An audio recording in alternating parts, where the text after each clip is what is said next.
Hi everyone, welcome back to the channel. Chris Roberts is back from Europe, and this week he was presenting Around the Verse with Eric Kieran Davis. Now this was a packed program, but let's start off with the studio report from Austin with Jake Ross.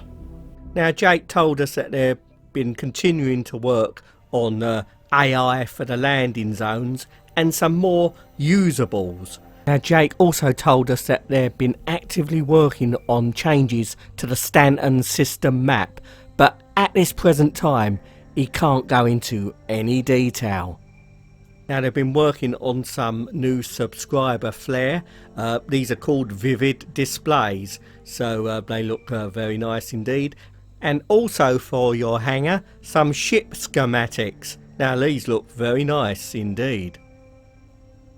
Now with item 2.0 coming online in the not too distant future, they're having to change the ways they sell clothes in the shops.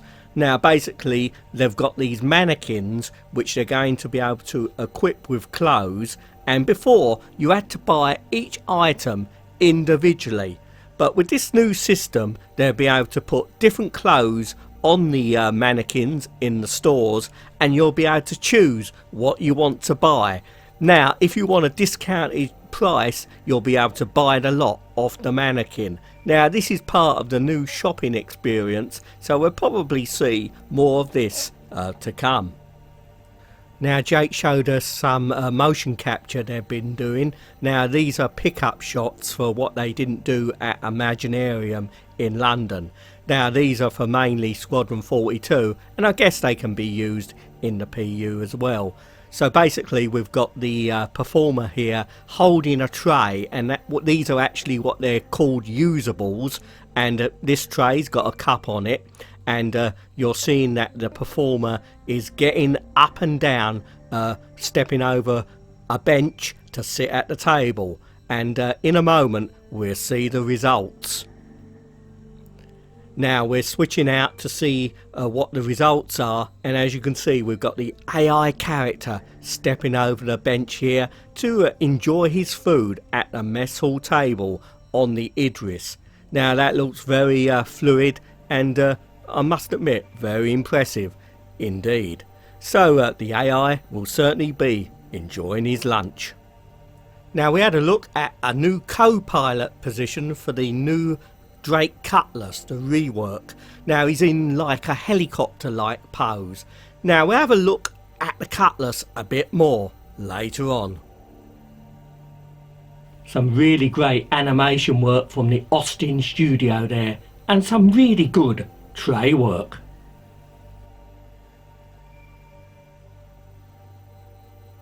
Now as promised last week, we had a look at the newly reworked Drake Interplanetary Cutlass. Now obviously we can see the old version here.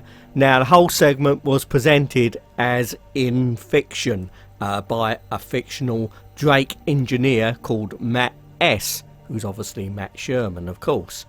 Now basically that he talked about how Drake had to go back to the drawing board from the original Cutlass because things didn't quite work out as planned. Now he also talked about the trouble Drake has had with its image by selling its ships to pirates. Now we can obviously see a redesign here, some old and new shots of the old Cutlass and new Cutlass. Obviously the new one is fatter in the middle because there's more inside, and we'll see more of that later on. Now we saw another Drake engineer called Josh C show us about the newly redesigned Drake Cutlass, how they went about evolving the ship. Now we got some shots of the old Cutlass here, and how they had to change the way the cockpit worked and the animations for getting inside. Now we had a look at the inside of the new Cutlass. Obviously some of it I think we've seen before, but they're going to show a lot more in the weeks ahead. Now we did get a look at the new Drake Cutlass in flight, and I must admit, I do like the visibility from this cockpit. Looks very nice indeed. Now, they also said that the firepower for the ship has been drastically improved, and it's going to be a very formidable ship to encounter in the verse. Now, I've got a Drake Cutlass red, but I've got a feeling I may well be picking up a Drake Cutlass black to go with it. Also in Around the Verse was a very interesting piece on the technical development for the Modular Outposts. Now, first up, we was introduced to some of the main team members behind the development of the Modular Outposts. Now, if you're like me, you're probably very excited to see these Modular Outposts in development. Now, this was a very extensive piece, and it showed the obviously the technical development behind the Modular Outposts. Now, I'll leave a link in the description so you can enjoy the words of the developers yourselves, because I've only got time to really show you some of the highlights of what they showed us. Now, some of that was in early white box and then grey box mode, and they also showed us how they're put together a bit like Lego bricks.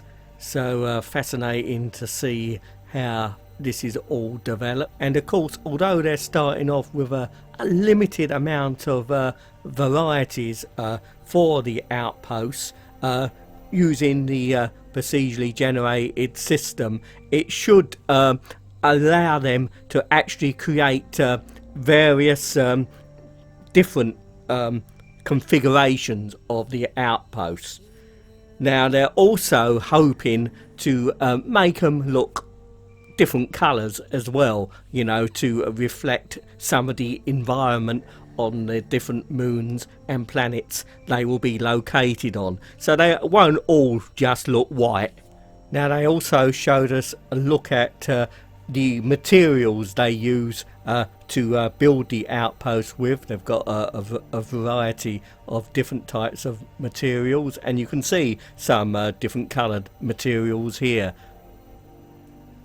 Now, they did also tell us about some of the problems they had in placing these outposts on the surface of planets, and they basically found that because surfaces of planets aren't exactly flat, they're all different types of terrain, that some of the outposts would clip into the terrain, so they had to come up with a system of putting them on legs. Now, also they had to find a way of actually getting through the doors of the outposts. Now, first of all, they thought of ramps, but because of the incline of the ramps, they would have to be well, fairly long, and this was not practical. In fact, it looked a bit daft. Now, they even tried some switchback ramps, which we could see here, but they wasn't really satisfied with that either. So in the end, they came up with, well, a simple solution: stairs. So some good exercise for the knees. Now, we had a look also at some, well, look like pretty much finished assets here. Obviously, they've still got some touching up to do, but we can see some of the outposts located on some, well, planets and some moons as well. Now, this one is particularly exciting, as we can see what looks like Crusader in the background. Now, they are still tweaking the placement using the procedurally system on various planetary locations, and also how they actually sit on the terrain. Now, going forward, in fact, this was confirmed by Erin Roberts in an appearance on well-known Twitch streamers Bad News Baron's program, that in the future players will be able to own these outposts themselves. Obviously, that's a goal for the future. And in fact, I had a question from my sister who plays Fallout 4 a lot. She spends most of the time building, whether you could actually build your own outpost, you know, to whatever design you wanted. Now, I'm not sure about whether this was discussed going forward at all, but it might be an idea. What do you think? Let me know in the comments whether you think we should be aiming to build our own outposts to our own specifications. Now, they gave us a look inside the outpost at some of the detail, bearing in mind that they actually said that all the equipment inside is basically just placeholders. They're aiming for such a level of fidelity that the finished outpost will look even more impressive. So it's going to be totally awesome to see these finished outposts when they're done. Now, this week's happy hour was a interesting discussion with the LA ship and art team, and they answered some questions from the community via Spectrum. Now, the LA team was actually complimented on the appearance of their beards, and Gerard Huckleberry, aka Disco Lando, made this statement. A lot of people are complimenting the hell out of your beard. Oh, really? Which one? I don't know. There's three of us. Thanks. Tyler Whitkin is feeding me the Maybe we questions. combine our beards together. I don't know. This is my 3.0 beard. I'm not shaving until 3.0's out. Now it's going to be interesting to see how Lando's beard develops. Well, thank you very much for watching. Hope you enjoyed the video. Please don't forget to like, and it will help the channel a lot if you can subscribe. So until next time, wherever you're watching out in that big universe, you take care, and I'll see you all sometime soon. Bye for now.